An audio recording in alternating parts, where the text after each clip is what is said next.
श्री रत्नाकरण श्रावकाचार। विषय निद्रा त्याग और आज शुद्धि। तारीख 22/7/1999।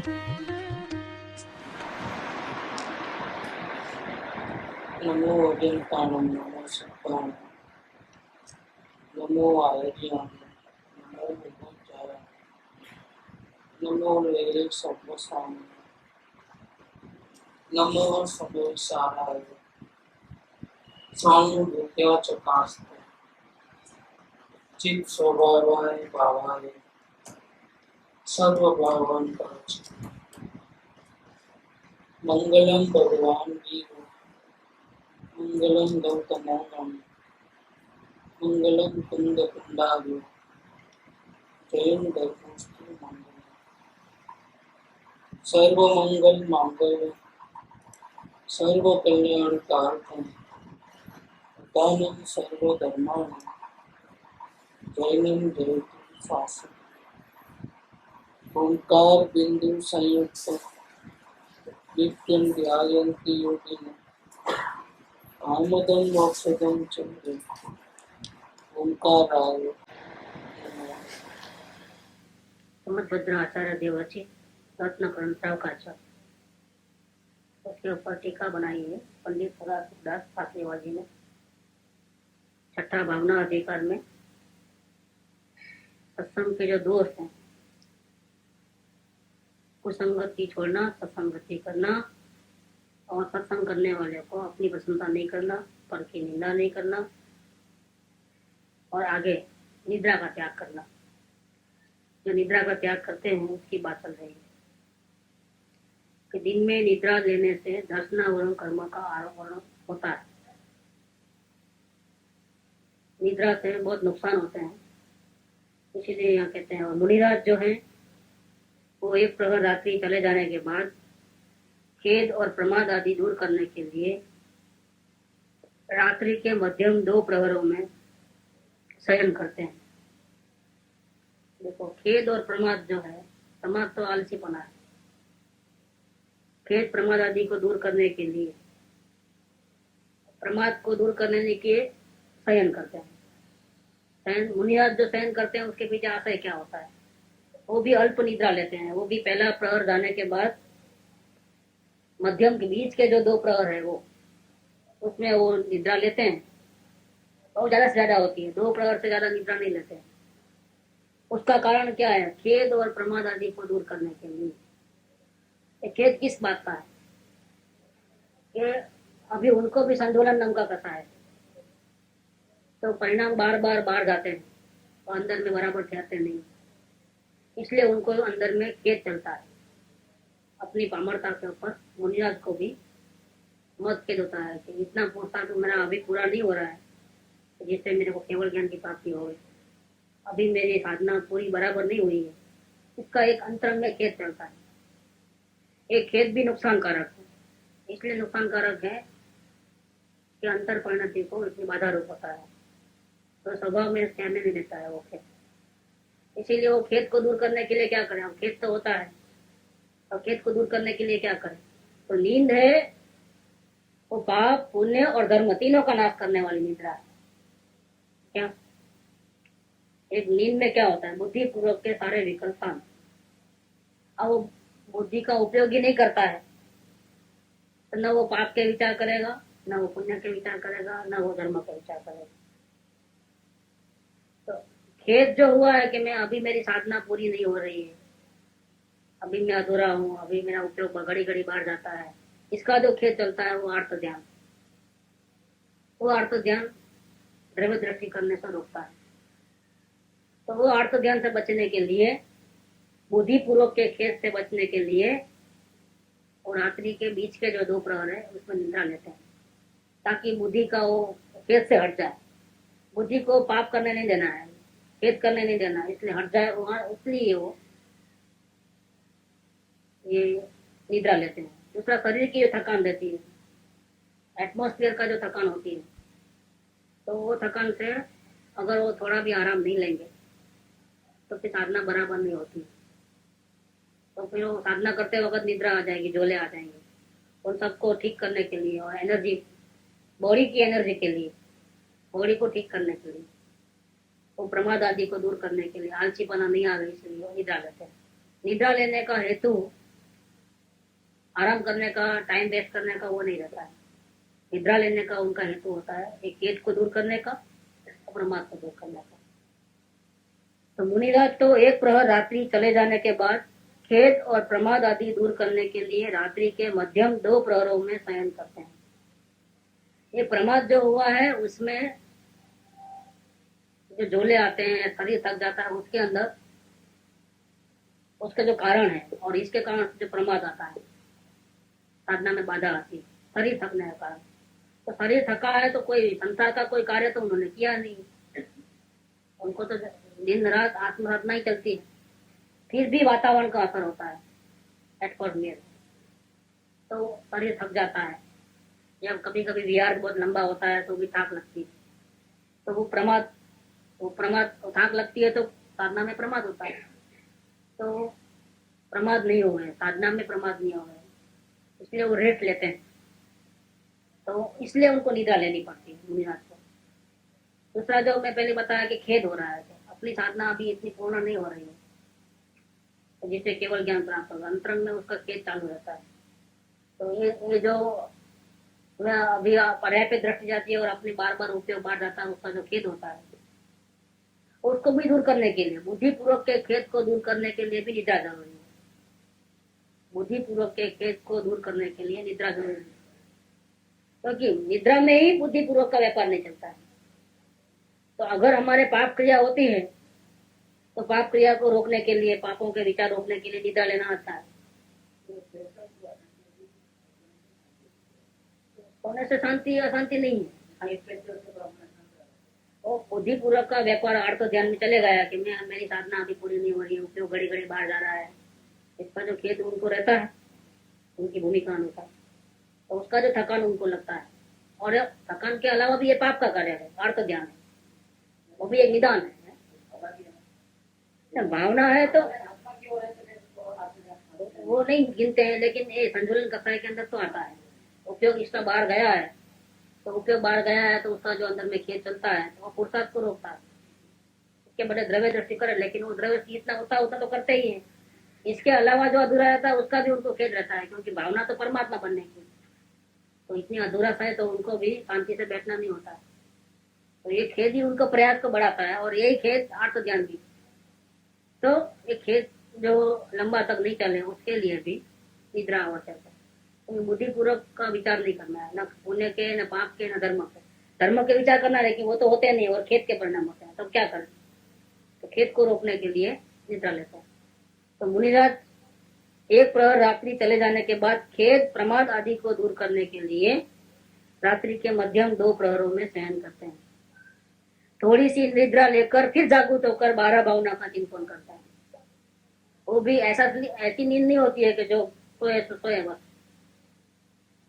इंटेंशन खेद और प्रमाद को दूर करने का है, साधना बढ़ाने का है। इसके बावजूद भी ऐसी नींद नहीं कि चलो अभी आप 2 प्रहर को सोई जाना है ना, जब बीच में भी विचार नहीं करना, उठने का विचार ही नहीं करना है।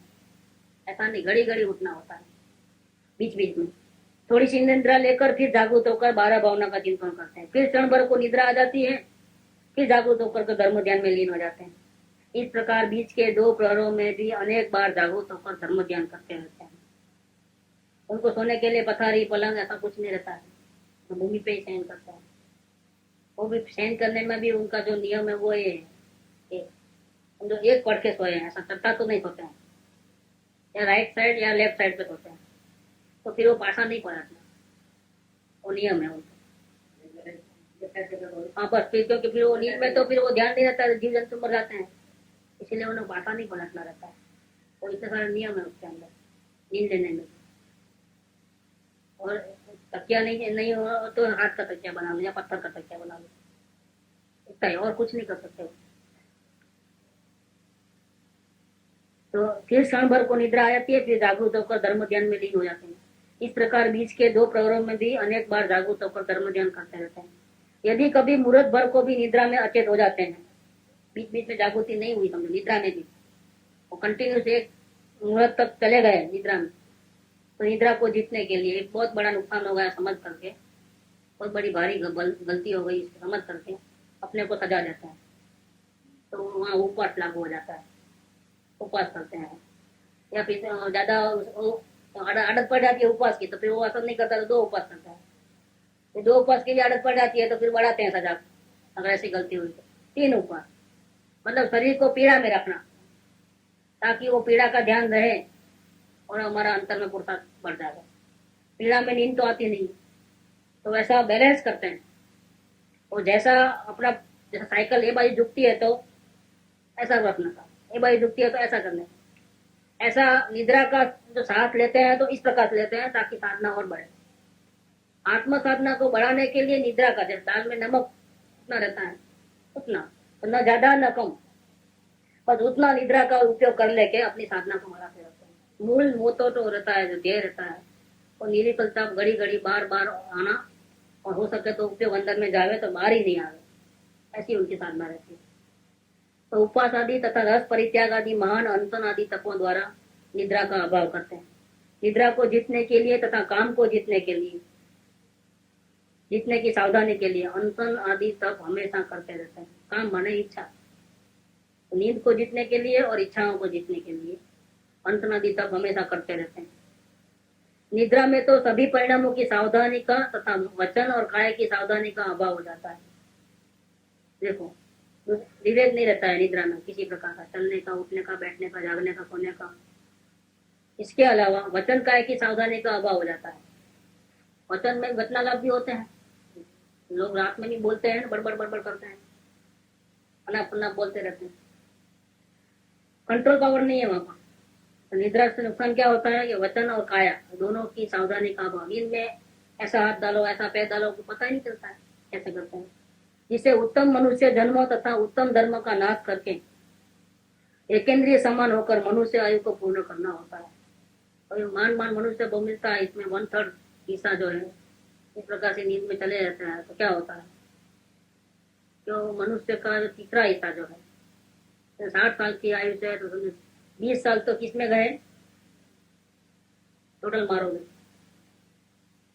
एक इंद्रिय समान हो गया। मिल है तो पंचेंद्रिय हो, अग्नि पंचेंद्रिय, और बहुत कुछ कर सकता है। कृपालुदेव ने जो साधना की है, कृपालुदेव ने आत्मज्ञान हुआ 24 साल को, 24 से लेकर के 34, 10 साल के अंदर जितने कर्मों की निद्रा की अनंत काल के भवों की, इतनी निद्रा हो गई 10 साल के अंदर कि अभी उनको एक ही भाव बचा है। क्या रोगाणी जी ने 18 साल की साधना हुई आत्मज्ञान होने के बाद, इतनी कर्मों की निद्रा हुई है कि एक ही भाव बाकी है, अनंत काल के पूरे कर्मों को चकनाचूर कर दिया। देखो ये बात, जबकि 60 साल की आयु वाला मनुष्य एवरेज 20 साल तो पंचेंद्रिय होने पर भी कैसे बिताता है, एकेंद्रिय ऐसा बिताता है। अब नुकसान का अंदाजा लगा लो कितना होता है।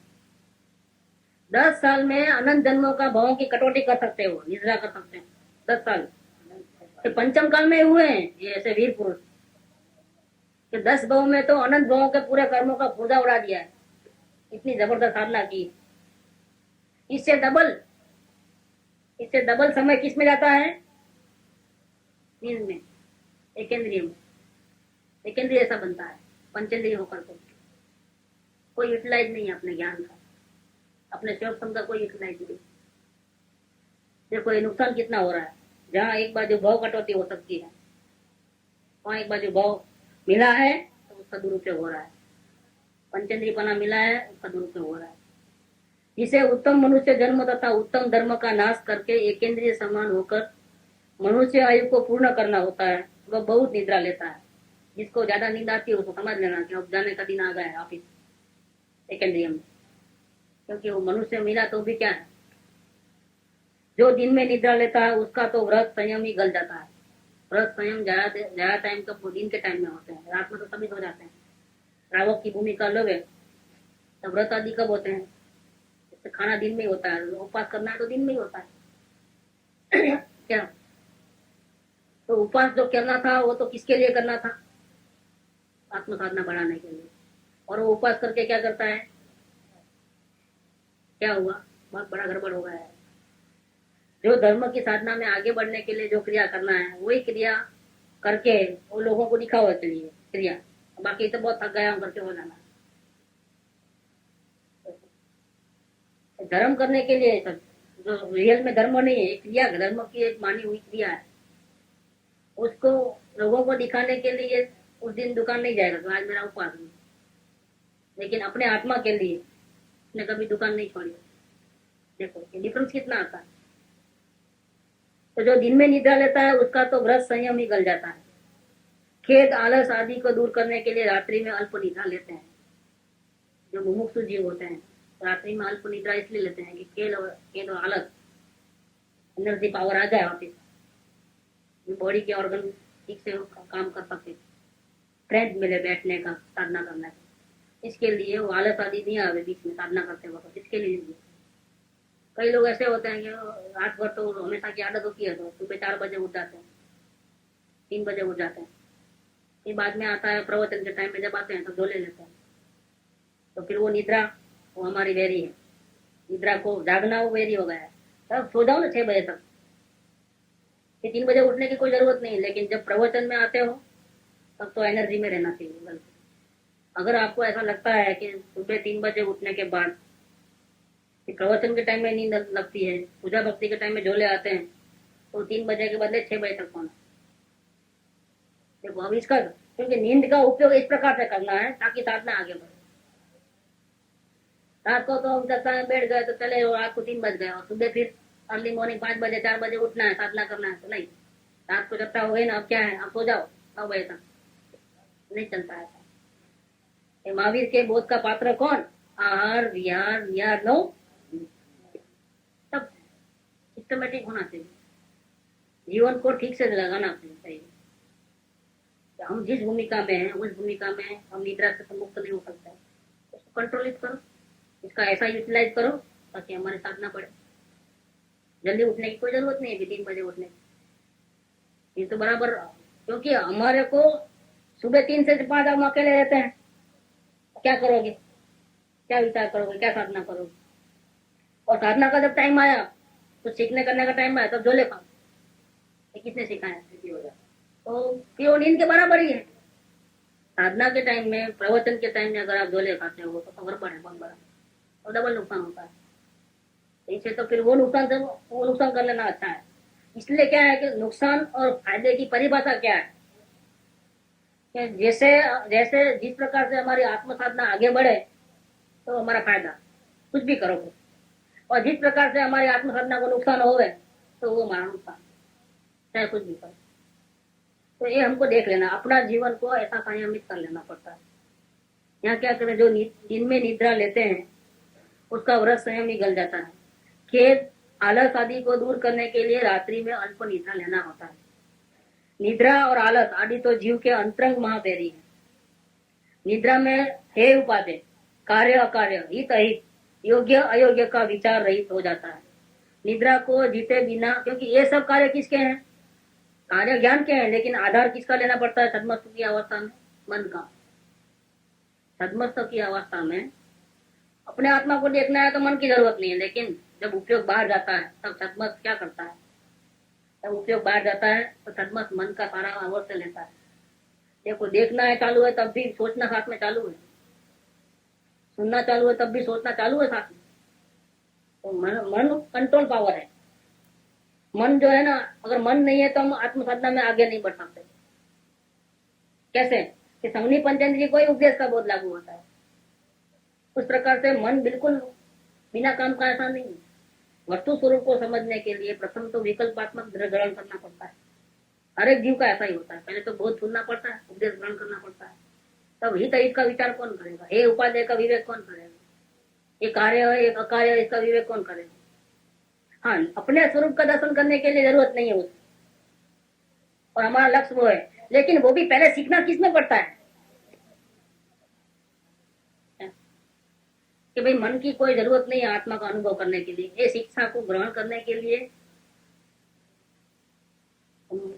ज्ञान मन का आधार लेकर के कार्य करता है। संगनी पंचेंद्रिय कार्य ज्ञान में होता है, लेकिन आधार मन अवलंबन लेता है। इस प्रकार से मन का अवलंबन निद्रा में, वो मन का जो आधार है छूट जाता है निद्रा में। तो कोई है उपादेय कार्य अकार्य इसका कोई बांध देता नहीं। निद्रा को जीते बिना इस लोक के ही सभी कार्य नष्ट हो जाते हैं। ज्यादा कमाई करनी हो या हमारे सांसारिक विषय में भी हम आगे बढ़ना हो, तो घर में शादी ब्याह का प्रसंग हो तो क्या होता है, तो सो के पड़े रहेंगे तो कौन काम करेगा, कैसे होगा, निपटेगा कैसे होगा। उस टाइम में तो हम रोज भले 8 घंटे सोते हो, लेकिन शादी ब्याह का टाइम हो तो नींद उठ जाती है, घर में शादी होती है। देखो सब याद करते हैं कोई रह ना जाए, तो सबको पत्रिका पहुंच गई कि नहीं पहुंच गई। दिन भर पत्रिका पहुंचाया, रात को आए किसको दे के आए भाई, तुम लिस्ट लाओ तुम्हारा, बांट लेते हैं ना 3-4 दिन। कोई रह तो नहीं गया है ना, सब हिसाब किताब बराबर। और किसी कंकोत्री किसको दे के आया तो उसको टेलीफोन करके मिली कि नहीं मिली वापिस, क्योंकि फिर तो गालियां सुनो फिर जिंदगी भर, आपके लड़के की सगाई हुई, शादी हुई, हमको बुलाया नहीं। व्यवहार जो होता है सामाजिक जो होता है वो तो उसी तरीके से होता है, तो फिर कितना ध्यान रखता है। इसके अलावा लेना देना खरीदी हो, ये मंडप सजावट जो भी होता है उसका जो बोझा रहता है, फिर उसी टाइम में मेहमान लोग आ जाते हैं।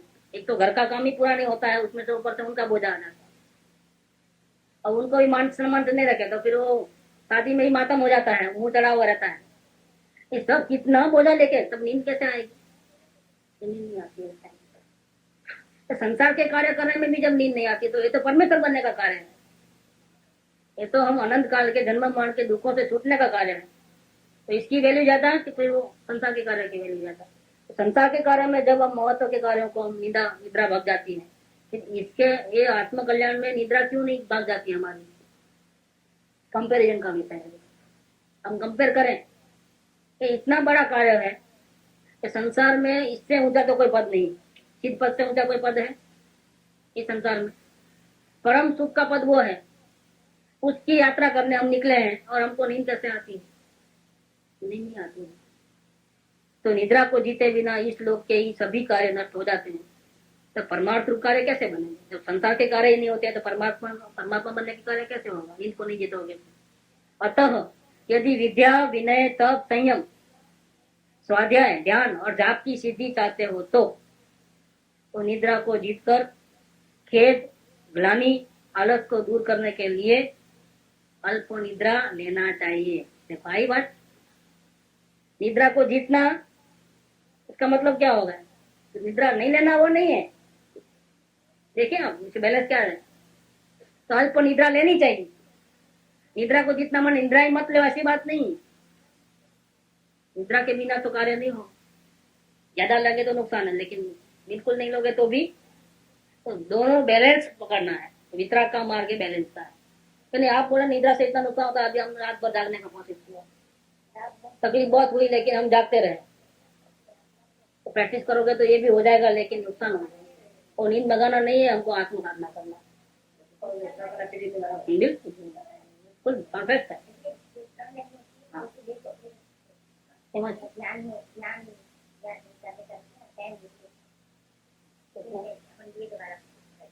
वो तो भगवती आराधना में नींद को उड़ाने का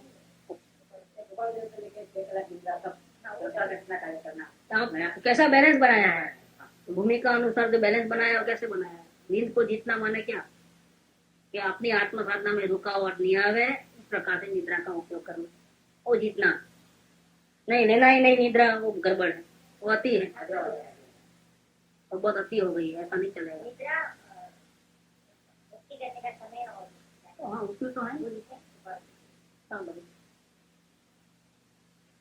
तो अल्प निद्रा लेनी चाहिए। किसको क्यों लेना चाहिए, यदि विद्या विनय तप संयम स्वाध्याय ध्यान और जाप, देखो विद्या सीखनी है तो, विनय की प्राप्ति करनी है तो, तपस्या करनी है तो, संयम करना है तो। संयम मतलब क्या है कि हमारे निमित्त से किसी को भी तकलीफ नहीं होना, एक जीवन को भी इस प्रकार से वर्क न रहे, मनोरंजन का है तो संयम। स्वाध्याय माने अपना अध्ययन करना है, अपने परिणाम को देखना, अवलोकन करना, कहाँ खड़े हैं वो देखना हो। इससे आगे ध्यान, अपने आत्मा में लीन होना। और जाप, कोई मंत्र जाप करना हो, उसकी अगर सिद्धि चाहते हो तो क्या करना, निद्रा नहीं करना, ऐसा नहीं, निद्रा को जीतकर खेद ग्लानि आलस को दूर करने के लिए अल्प निद्रा लेना चाहिए। तो पूरा लेखा जोखा आ गया है। निद्रा के दुर्गुण भी बताए और निद्रा किस प्रकार से उपयोगी है वो भी बताया।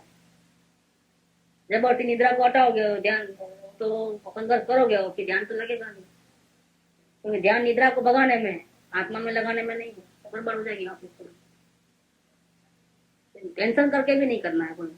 अब जो है 8 प्रकार की शुद्धियों की बात कर रहे हैं कि चाहे दोष निकल गए, तुम सत्संग में कुसंग नहीं किया, सत्संग किया, अपनी प्रशंसा नहीं किया और निंदा नहीं की और निद्रा का त्याग, इतना होने के बड़े 3 दुर्गुण को हटाने के बाद, 3 गुणों को उत्पन्न करने के बाद अब 8 प्रकार की शुद्धियां चाहिए। आत्म साधना करना है तो 8 प्रकार की शुद्धि चाहिए। वो शुद्धि कौन कौन सी, तो उसका वर्णन अभी चल रहा है। 8 प्रकार की शुद्धियां। हाँ, हर्ष हो, भय भय हो रहा और भगवती आराधना में है 8 प्रकार की शुद्धियां।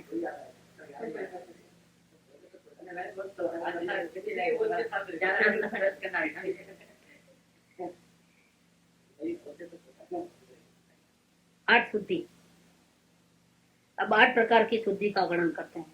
देखो, संयम का हमको बनना है परमात्मा, और हम नीचे एकदम तल में बैठे हैं, बहुत बड़ा पहाड़ करना है, इसकी जिम्मेदारी बहुत बड़ी है, मुसाफरी भी लंबी है, ऊंचे चढ़ान है, और हमने कभी वो लाइन पे चलना कभी सीखा भी नहीं, अनजाना मार्ग। ऐसा नहीं कि पहले कई बार जाके आए और वापस आए हैं, ऐसा तो नहीं, अनजाना मार्ग है। तो उसके लिए तैयारी भी बहुत जबरदस्त चाहिए। ये तो जैसा फौजी जाता है वैसा, कि वो क्या होगा आगे नहीं मालूम, जिंदा वापस आएगा कि नहीं आएगा नहीं मालूम, और अनजाने रास्ते पे जाना है। जो दूसरों की टेरिटरी है वहां जाना पड़ता है, उसको घुसना पड़ता है, अटैक करना पड़ता है, और चारों ओर भय का वातावरण है। वापिस एक फौजी जाता है लड़ाई में तो कैसा होता है वातावरण, कहाँ से गोली आएगी पता नहीं, कौन उसको छुप कर देख रहा है पता नहीं, और उसको फिर भी आगे बढ़ना है अनजाने रास्ते में। तो ये इतना बड़ा भारी भरकम काम लेके बैठे हैं, और वो जरूरी भी है, क्योंकि अगर इस रास्ते पे नहीं चलोगे तो पीछे तो खाई आई है। ऐसा नहीं है कि हम रुक जाओगे तो हमारा सेफ हो जाएंगे, ऐसा तो है नहीं। रुक जाओगे तो अपना समय बिगाड़ दोगे तो क्या होगा, तो खाई तो है ही है। ये तो इस लाइन में आगे ही आगे बढ़ना है, पीछे मुड़ा देखा तो गया, तो 84 के चक्कर मिटने वाला नहीं है कुछ, वो तो कंटिन्यूस है। ये तो बचने का है, इसीलिए पुरस्कार है, फिर वो तैयारी भी बहुत जबरदस्त है।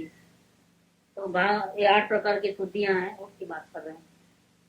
बहुत ऊंची बात है, लेकिन इसमें लिखा भी है कि यद्यपि ये 8 शुद्धियां तो मुनीश्वर परम वितरागी साधुओं को ही होती है, संसारी जीव उसका अक्षरशः पालन नहीं कर पाता है, उतना उसकी भूमिका भी नहीं है। तथापि जो साधुपना धारण कर नहीं कहा, तो गड़बड़ कर लोगे वापिस, जानने व्यवहार मात्र जो है जानने, उपादेय मतलब क्या है कि आप समझ लो कि कैसा कैसा होता है, हम कहाँ खड़े हैं और कितना आगे बढ़ना है। कोई संग ख्याल आवे, सही क्या है गलत क्या है उसका ख्याल आवे। कहते हैं ना, आप में तो कुछ नहीं, बस आत्मा आत्मा आत्मा, खाने पीने में कोई विवेक नहीं, कुछ भी नहीं। तो मार्ग ऐसा नहीं है भैया, वितराग का मार्ग तो बहुत ऊंचा है। सब नियम आएंगे, हम बेलारी में बात करी थी, उपवास भी होगा, दीक्षा भी लेनी पड़ेगी, संयम भी पालना पड़ेगा, जिन मंदिर में जाना पड़ेगा, सब अनुव्रत महाव्रत सब आएंगे। लेकिन भैया आपकी हैसियत नहीं है तो पहले इम्पोर्टेंट काम पहले करने का है, इसलिए पहले दर्शन की शुद्धि पहले करना, दर्शन मोह को पहले हटाना है। एक वक्त दर्शन मोह हट गया, बाद में यात्रा को आगे बढ़ाने के लिए सब नियम का पालना पड़ेगा। क्या इतना तक बोला था, 5 मिनट लेट आते हो सत्संग में वो भी नहीं चलेगा, अभी तो कुछ नहीं बोलते हैं, इसको जब आना है आओ, बाद में तो एंट्री गेट ही बंद हो जाएगा, आना ही नहीं। क्या तो वो बेदारी में बात करी थी, क्योंकि नियम सब लागू पड़ते हैं, लेकिन अभी इसलिए नहीं बताते हैं कि पहले तो आप आत्मा के दर्शन तो पहले कर लो।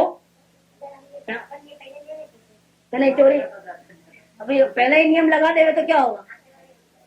समझो कोई भी जीव को बोले कि भाई तुम दुखी होते हो तो तुम बीड़ी पीते हो तो नहीं पीना भैया, बीड़ी बिल्कुल खत्म हो जाए इसके बाद ही सुनने होना। बीड़ी पीने वाला निर्माणी सुनने का अधिकारी नहीं है तो क्या हाल हो जाए, झूठ बोलने वाला अधिकारी नहीं है तो क्या हो जाए। तो कदम कदम पे झूठ चलते हैं, कदम कदम पे झूठ चलते हैं। अब क्या करोगे, अगर ऐसे नियम लगा लोगे तो क्या होगा, न वो जिनवाणी सुन पाएगा न उसको सही रास्ता क्या है वो समझ में आएगा, न वो आत्म कल्याण का। पहला कदम क्या है? सबसे पहले आत्मा के दर्शन करना, सबसे पहले अपने स्वरूप समझना, और स्वरूप समझने के बाद फिर उसमें ज्यादा स्थिर रहने के लिए, आगे बढ़ने के लिए और आगे परमात्मा की यात्रा अच्छी करने के लिए ये सब नियम वगैरह आते हैं। ऐसा नहीं चलेगा कि हमको आत्मा का दर्शन होगा ना अब जैसा ऐसा चलो, ऐसा नहीं चलेगा। सब नियम लागू पड़ेगा, क्योंकि अभी तो मंजिल कहाँ पूरा, अभी तो शुरुआत हुई, अब आगे बढ़ना है। साधना तो अब शुरू हुई कि हमने इतना इतना सुन लिया, अब क्या करना? तो अभी तो करना है। अब शास्त्र पढ़ने के बाद अब क्या करना, इतना सुनने के बाद अब क्या करना, सत्संग करने के बाद क्या करना, अभी तो करना है। अब तक तो कैसे करना वो समझने के लिए सत्संग किया क्या कैसे करना, कैसे नहीं करना, क्या सही क्या गलत, वो समझने के लिए हम गए थे। तो ये काम पूरा नहीं हुआ है। पर सत्संग से छूटे तो काम शुरू हुआ क्या? शास्त्र पढ़ना, शास्त्र रख दिया पढ़ करके, अब काम शुरू हुआ है। जो सुना है उसका प्रैक्टिकल करना है। अब जिम्मेदारी और बढ़ गई, काम तो अभी शुरू हुआ है। ऐसे आत्मज्ञान एक दफे हो गया एन कैन प्रकार कैसा भी करके, गुरु की कृपा से, अपने पुरुषार्थ से धक्का मार के भी एक दफे हो गया है। अब उसको निभाना, टिकाना, वहां से आगे बढ़ करके परमात्मा बनना बहुत बाकी है। दिल्ली बहुत दूर है अभी, ये सब लागू पड़ेंगे। वे 8 प्रकार की शुद्धि उसको जानो। इसमें 8 प्रकार की शुद्धि का पहले नाम देते हैं कि भाव शुद्धि, काया शुद्धि, विनय शुद्धि, क्रियापद शुद्धि, भिक्षा शुद्धि, प्रतिष्ठापन शुद्धि, शयन आसन शुद्धि, वाक शुद्धि। ये 8 प्रकार की शुद्धियां हैं। ये जानने योग्य है, हमारी भूमिका नहीं है, क्योंकि जानने के लिए वितराग का मार्ग कैसा होता है, उसके चलने वाले कैसे वीर पुरुष होते हैं, उनको कितना ध्यान रखते हैं, वो देखने के बाद। आंख बंद करके चलने का मार्ग नहीं है कि ज्ञान दशा हो गई चलो अब आंख बंद कर लो। ज्ञान दशा हो गई तो आंख और ज्यादा खोलना पड़ेगा। अब जिम्मेदारी और बढ़ गई।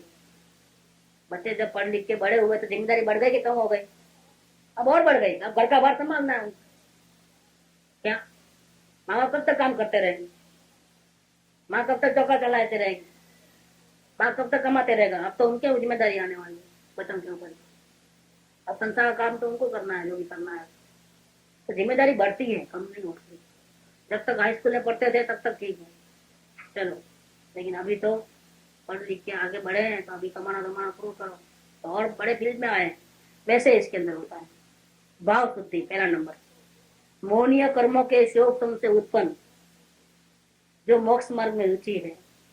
जब दर्शन मोह कम होता है तब आत्मा की बात सुनने को दिल राजी कर होता है। चलो भैया सत्संग में चले, चलो भैया आत्मा कल्याण की कुछ बातें सुने, सत्संगति करें। दिन भर कुसंग तो चलता ही रहता है, और घर के काम, दुकान के काम तो कभी कम होने वाले ही। ऐसे जीवन बीत जाएगा तो भी नहीं मिलेगा, तो भी वो फुर्सत मिलने वाली नहीं। ये तो अपने को इन नफड़ों में से कैसा भी करके अपन को नुकसान तो नुकसान ही चाहिए, लेकिन निकल करके चलो ना भाई आत्मा का कुछ करे, सुने बात, सत्संग करे। ये जो भावना जगती है वो कब जगती है? तीव्र दर्शन में होता है तो नहीं जगती है। देखो, दर्शन में कम होता है तब ये भावना जगती है। कभी कभी ऐसा दर्शन में मंद हुआ और सत्संग में आया, और फिर कुछ कारण ऐसे बनते हैं दर्शन में तीव्र हो जाता है किसी कारण से, और फिर सत्संग छूट जाता है, इच्छा नहीं होती। वापिस जब वो उसको कोई ऐसा धन्य घड़ी आती है, अंदर में आत्म भावना जगती है, दर्शन में कम होता है, वापिस सत्संग जाना होता है। ऐसा होता है। दर्शन मोह बहुत खतरनाक है, उसकी चाल कोई समझ नहीं पाएगा। हमको लगेगा हम आगे बढ़ गए, लेकिन फिर पीछे हटते हैं। पीछे गिरने में 1 सेकंड नहीं लगती है। दर्शन मोह इतना खतरनाक। तो ये कहते हैं देखो, मोहनीय कर्मों के शोक समझना, जब मोह कम होता है तब इससे मोक्ष मार्ग में रुचि होती है। उससे परिणामों में ऐसी उज्ज्वलता होती है कि जीव को निश्चय होता है रत्नत्र यही एक सच्चा मोक्ष मार्ग है। सम्यक दर्शन, ज्ञान, चारित्र, यही सच्चा मोक्ष का मार्ग है। बाकी सब गड़बड़ है, क्रियाकांड वो सब बेकार है। रत्नत्र है वही ठीक है। अन्य है सो संसार में उलझाने वाले कुमार्ग है। ऐसा दृढ़ श्रद्धा उत्पन्न हो जाता है। आत्मा का हित मोक्ष है। वह मोक्ष कर्म बंध रहित अवस्था है, तथा कर्म बंधनों का छूटना रत्नत्र से ही होता है। ऐसे दृढ़ श्रद्धा ज्ञान से उत्पन्न संसार, शरीर, भोगों से विरागता रूप समस्त राग द्वेष आदि मल रहित उज्ज्वलता, ये भाव शुद्धि है। ये भाव में हमको हमारा टारगेट ख्याल में रहना चाहिए कि अंश मात्रा भी राग द्वेष नहीं हो, ऐसे जैसा हमको चाहिए। यही मार्ग है, यही शांति का मार्ग है, दूसरा शांति का मार्ग नहीं है। तो यह है भाव शुद्धि। भावों में से विषयों की इच्छा, राग द्वेष आदि का उपद्रव, मिथ्यात्व रूपी महामल दूर हुए बिना मुनि का आचार तथा श्रावक का आचार उज्ज्वलता को प्राप्त नहीं होता है। एक बार जो विषयों की इच्छा भी चालू है, राग द्वेष के उपद्रव भी चालू है और उल्टी श्रद्धा भी चालू है, और बात करें परमात्मा बनने की, ऐसा कभी होने वाला तो क्या उज्ज्वलता नहीं है। जैसे बहुत साफ दीवार के ऊपर चित्र अच्छे बनते हैं, कीचड़ आदि से लिप्त जमीन पर बहुत होशियार चित्रकार भी अच्छी रंगोली बना सकता है, क्योंकि जमीन देखो कीचड़ गोबर पड़ा हुआ है, जहाँ देखो वहां उसको साफ किया नहीं, और कलर अच्छा बहुत अच्छा पेंटिंग किया है, लेकिन क्या फायदा। चित्रकार बहुत होशियार है, लेकिन जमीन कैसी है, जमीन गंदी है तो वो अच्छा नहीं कर पाएगा। उसी प्रकार मिथ्यात्व तथा कसाय आदि से लिप्त पुरुष को भी सम्यक दर्शन, सम्यक ज्ञान, सम्यक चरित्र नहीं होते हैं। आत्मा में शक्ति तो है, लेकिन हमारी जो वर्तमान दशा कैसी है, कीचड़ वाली है, आत्मज्ञान नहीं होगा, रत्न तरह की रंगोली नहीं होगी वहां पर। इस प्रकार ये भाव शुद्धि चाहिए, तो भावना ऐसी होनी चाहिए, ग्राउंड बिल्कुल क्लियर होना चाहिए। उबड़ खाबड़ जमीन के ऊपर विमान नहीं चला जाता, विमान को भले हवा में उड़ना है, लेकिन स्टार्ट करने के लिए रोड कैसा चाहिए, उबड़ खाबड़ खड़े टेकरे वाला नहीं। उसका जो रोड होता है, ये जो तो क्या बोलते टैक्सियों का जो रोड होता है उससे ही बढ़िया होता है उसका रोड, उसमें थोड़ा भी खड्डा नहीं होगा, ऐसा मस्त स्मूथ रोड होता है, फ्रिक्शन नहीं आ रहे, और बहुत लंबा रास्ता होता है, स्ट्रेट वे में होता है, ऐसा आड़ा वेड़ा भी नहीं चलता है, स्ट्रेट होना हो। तो उतरने के लिए, चढ़ने के लिए भले हवा में, उसको पहियों को काम तो कितना जरूरत पड़ता है। तो 1 घंटे की जो सवारी होती है उसकी 1-2 घंटे की, 4 घंटे की, 8 घंटे की, पहियों का काम कितना, शुरुआत के 15 मिनट, बाद का 15 मिनट, उतरते वक्त इतना ही काम है। जमीन का ज्यादा काम नहीं है, लेकिन इसकी वैल्यू कितनी है। वो जमीन कैसी चाहिए, ऐसा चाहिए, भाव शुद्धि चाहिए। अब काया शुद्धि, साधुओं के काया शुद्धि कैसी होती है, वो कहते हैं जो आवरण रहित है, मतलब दकना बकना कुछ नहीं, मतलब आवरण रहित है, मतलब आभूषण वगैरह दागिने वगैरह नहीं है, संस्कार रहित है। काया के कुछ संस्कार होते हैं, वो संस्कार नहीं है। विकार रहित, कोई ऐसा एक्शन हाव भाव नहीं होते हैं जिस सामने वाले को विकार उत्पन्न हो और अपने भी मन में विकार है ऐसा मालूम हो। यत्नाचार सहित, यत्नाचार सहित मतलब फूक फूक पे कदम रखने वाला, ऐसा नहीं जहाँ आया वहां पैर रख दे, जहाँ आया देख ले, ऐसा नहीं चलता है। यत्न से पूरा प्रयत्न, बिल्कुल जागृति के अंदर उसका एक्शन होता है। जब काया का एक्शन शुरू होता है, जब ध्यान में एक जगह बैठे हैं तो कोई सवाल नहीं, लेकिन यहाँ से उठना है या कहीं बैठना है तो यत्न से होता है, पूरा पूर्ण जागृति में होता है। तब ऐसा नहीं कि हमारा आत्मा का उपयोग लगाना है, फिर वो निरिकलता टूट जाएगी तो नहीं, वहां नहीं चलता है, तो बैठे रहो यहीं, लगाओ ध्यान। लेकिन जब ध्यान से उठते हो, उपयोग बाढ़ गया है, तो फिर यत्न शुरू हो जाएगा। अगर उठना है, करना है, बैठना है, करना है, फिर वहां वो निरिकलता का लोभ नहीं होता है, यानी आत्मा में परम शांति है, आत्मा को देखने से सब ठीक हो जाएगा, काय को बाहर इतना उपयोग लगाना, वो बात नहीं चलेगी यार। ये बात है, ये काया शुद्धि है। काया शुद्धि का मतलब ये होता है कि तब अब आत्मा में भी ध्यान और काया में भी ध्यान, ऐसा नहीं होता है। अगर आत्मा में ध्यान लगाना तो जहाँ खड़े हो वहाँ खड़े रह जाओ, खड़का समझे ध्यान लगा लो, मना कौन करता है। लेकिन ये हिलना डुलना है तो बिना उपयोग के नहीं होता है। उनकी उस शुद्धि का नाम काया शुद्धि है।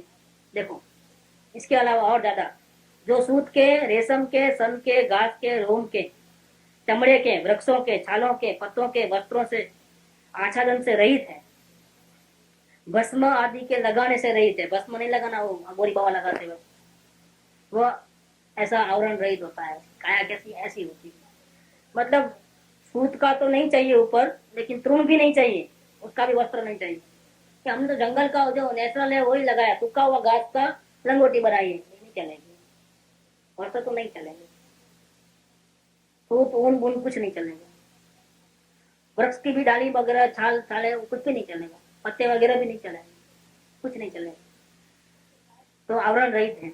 उनके काय शुद्धि है, जो समस्त आवरण आदि रहित है, जो स्नान, गंध, लेपन आदि संस्कार से रहित है। जैसे शरीर पर रेत, धूल, तृण, पसीना आदि चिपक जाए तो उसे दूर नहीं करते हैं, वे संस्कार रहित हैं। संस्कार रहित का मतलब क्या? काया कैसी होनी चाहिए?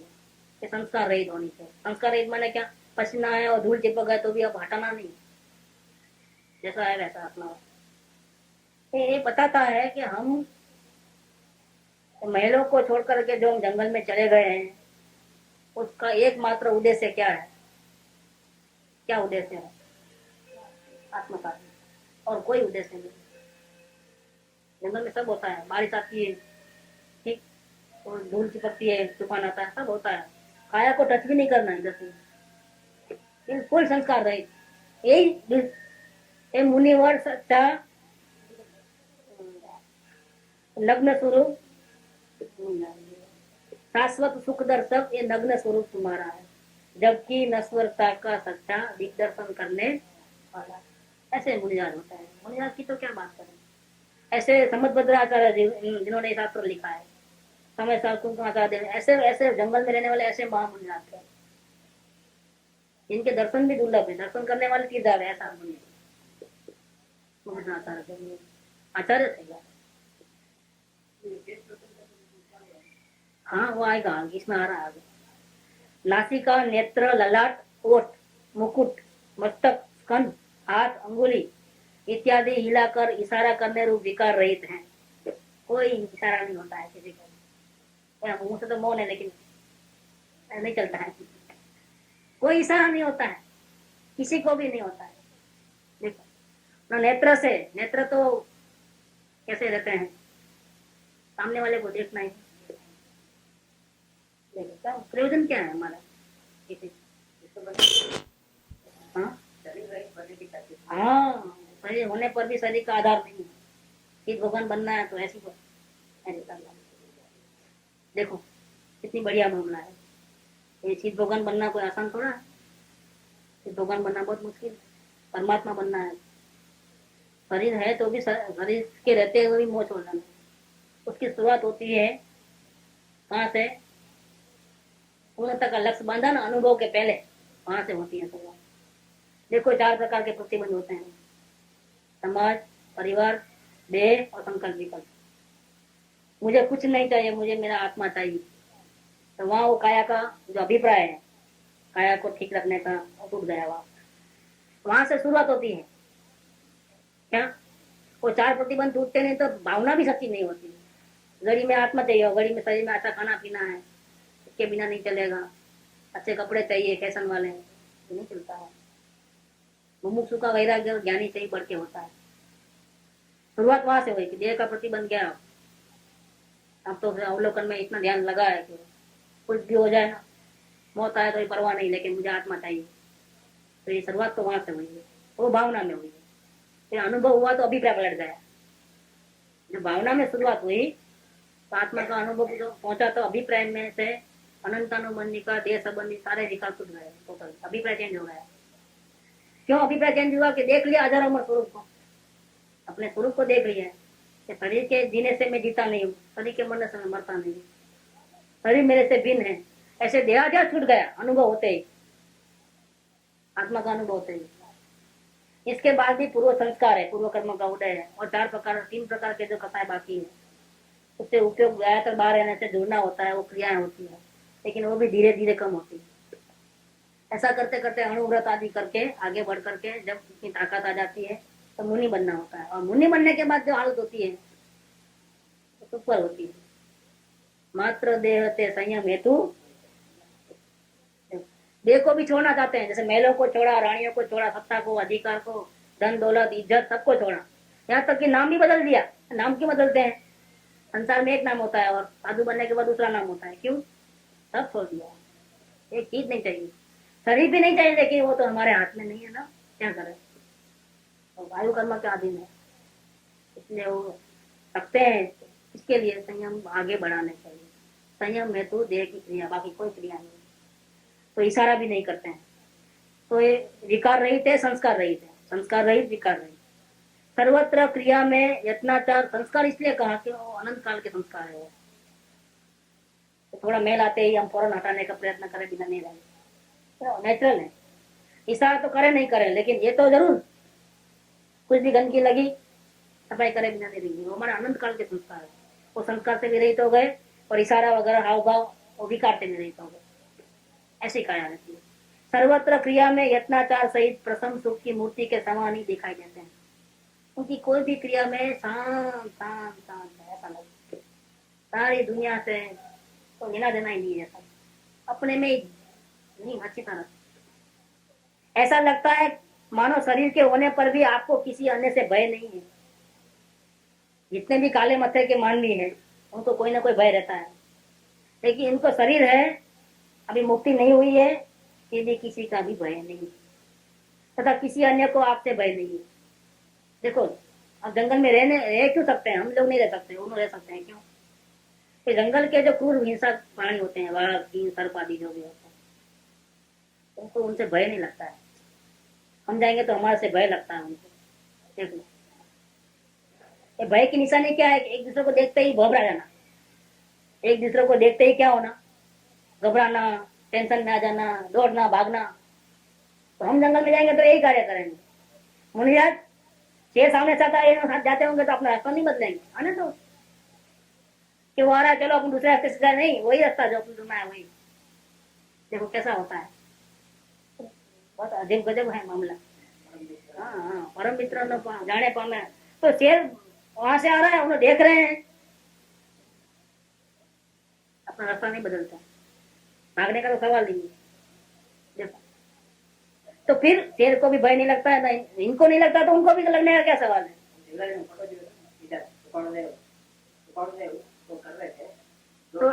तो ऐसी साधना तो कृपाल ने की थी इधर के पहाड़ के ऊपर। वहाँ दो शेर थे, उनको मालूम भी था, लेकिन उनको मालूम है कि मेरे को कुछ नहीं करेंगे। क्यों? कि मेरे को कहाँ उनसे लेना देना है, और मेरे पाप का उड़ेगा तो भले खावे तो भले ही खावे, और मेरा पुण्य का उड़े होगा, मेरा आदि से बलवाना तो सच भी नहीं करेंगे। इतनी ताकत कृपाल को चौथे गुणा तंग थी गृहस्थ अवस्था में। तो मुनियर की तो बात ही क्या करे, वो तो और आगे निकल गए। तो जिस पहाड़ पे, इधर के पहाड़ पे दो भाग थे, वहां उन्होंने रात भर साधना की कृपाल देव।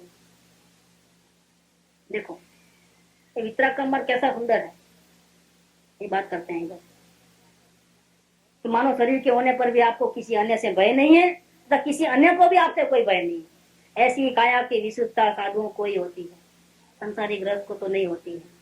श्रावक भी जो एक देश शुद्धि के धारक हैं, ऐसे वस्त्राभरण पहनते हैं, ऐसे वस्त्र आभरण पहनते हैं श्रावक लोग, जिनसे स्वयं को तथा दूसरों को काम भाव उत्पन्न हो। उनके वस्त्र, श्रावक के वस्त्र ऐसा होता है, किसी को मोह उत्पन्न हो गए, विकार उत्पन्न हो गए, ऐसे वस्त्र श्रावक नहीं पहनते। इतना नहीं, अभिमान उत्पन्न हो ऐसा भी नहीं पहनता है। तो कोई पूछेगा हाँ क्या साड़ी है आपकी, क्या आपके देश है, ऐसा नहीं होना चाहिए। तो इसमें के चार लोग ऐसे बोलेंगे तो हमारे को अभिमान आए भी नहीं, ऐसे वस्त्र श्रावक को नहीं होते और भय उत्पन्न नहीं हो किसी को, न काम भाव उत्पन्न हो। श्रावक की बात, साधु की बात हो गई, हम श्रावक वस्त्र ही नहीं। श्रावक भी जो एक देश शुद्धि के धारक हैं, ऐसे वस्त्र आभरण पहनते हैं जिनसे स्वयं को तथा दूसरों को काम भाव उत्पन्न हो, अभिमान उत्पन्न हो। जैसा नेकलेस पहने हो तो लोगों को, चार लोगों को लगे तो हम कुछ ऊंचे हैं, हमको जैसे वैसे नहीं है, अभिमान उत्पन्न हुए बिना नहीं रहेगा। और भय उत्पन्न हो, दागिने पहनेंगे तो अपने को भय होगा कि नहीं होगा, कोई लूट न ले, ऐसा भी नहीं होगा। ऐसे रहो तो बेफिक्र, तो फर्क नहीं पड़ेगा अपने। तो ये बात होती है, लोगों में मान्य अपने पद के अनुकूल अवस्था के योग्य वस्त्र पहनना तथा अंगों की चेष्टा, नेत्रों से देखना, वचन से बोलना, बैठना, सोना, चलना, राग आदि, अभिमान आदि दोष रहित प्रवर्तन करना, वो काय शुद्धि है। आप मुनिया जैसा तो नहीं बन सकते, लेकिन ये तो बन सकते कि नहीं बन सकते। मुनिया तो बाजू रखो, वो तो भावना बना आप, लेकिन ये जो बात है वो तो कर सकते कि नहीं कर सकते आप। इसको बोलते हैं काया शुद्धि। हम यात्रा पे जाते हैं, लोगों को दिखाने के लिए जाते हैं हमारी शरीर की सुंदरता, हमारी पैसे की धन दौलत, हमारा नाम इज्जत आबरू। खास तौर पे ऐसी जगह पे जाते हैं, हम घूमने फिरने शादी ब्याह में नहीं जाते हैं, तो बोझा ही नहीं रखें दागिने आदि का, कोई चोरा ले जाए, कोई हो जाए, तो नहीं रखना चाहिए हमारा। सत्संग में ज्यादातर हमने तो देखा है कि किसी भी बने हैं, जब कलकत्ता में गए थे जब हम, तो मुमुक्षु आए, उसने पहले दिन बैग रखा होगा, सत्संग में आते हैं तो कितना विश्वास होता है एक दूसरे का। वहाँ पूरे सत्संगी लोग ही है, कोई दूसरे लोग नहीं है। लेकिन 15,000 रुपये एक सेकंड में चले गए, किसी को उन्होंने बोला नहीं। क्योंकि मैं बोलना तो और सत्संग की बदनामी हो जाए, इसलिए उन्होंने इतने योग्य मुमुक्षु थे, शायद वो आएंगे वहाँ अपने साथ, वहाँ पर फोन कर दिया, लेकिन किसी को बोला नहीं। बाद में अपन जब हमारे अलग से जो वैसा हुआ है, वो तो इसीलिए कि वो भी मेरे को नहीं बोलते थे, लेकिन क्या मेरे साथ में भी बैग में बहुत सा सामान था, मोती के दागिने वगैरह थे, क्योंकि वहां से सीधा मुंबई जाने का था, तो 50-60 लाख रुपए का माल साथ में था। वहां से फिर घड़ी घड़ी वापिस हैदराबाद नहीं आना, इसलिए और उतना टिकट बड़ा खर्च करने की ताकत भी नहीं, इसलिए पैसा साथ मिल गया पूरा। तो उन्होंने हमको सावधानी रखने के लिए हमारे ऊपर दया कर करके एक बात बताई, तो नहीं बताते थे वो भी बात, क्या जरा बैग अपना लॉक करके रखना है। लेकिन ये बात जहाँ सत्संग में सत्संगी के अलावा कोई नहीं था, समझे आप। और जो नौकर जो थे वो कई सालों के थे, वन्ना बेन के जो थे, और घर जैसे नौकर था। महाराज वगैरह भी, हमारा जो जैन बंधु थे वो भी, रसोई बनाने वाले सब, इतने अच्छे वातावरण में, और नीचे से ही पूरा पैक, ऐसे वातावरण में भी पैसे गए हैं। अब हिसाब लगाइए, इस काल में क्या भरोसा करें किसी। इसलिए हम ऐसी कोई चीज इस प्रकार से नहीं करें, क्या करने का आपने। और धर्म स्थानक में तो क्या है कि हम दान निकाले बाद में ड्राप बेच सकते हैं, तो जरूरी नहीं है कि हम वहीं जब कदम दे। आप वचन लिखा दो, दीदी भेज देते हैं, तो बोल देते हो जाता है काम। एक कहने का मतलब काया शुद्धि की बात सुनिए यहाँ पर, कि इतना सारा लफड़ा क्यों लेके पालना आपको, इतने सारे कपड़े, घर के जैसा ही रहना है तो फिर घर में ही रहो। क्या यात्रा पे जा रहे 2 जोड़ी 3 जोड़ी कपड़े रहे तो वही धोके वही बिना इस्त्री के पहन लेने, वही खत्म हो जाता है। इतना बोझा क्यों उठाते लेके आप।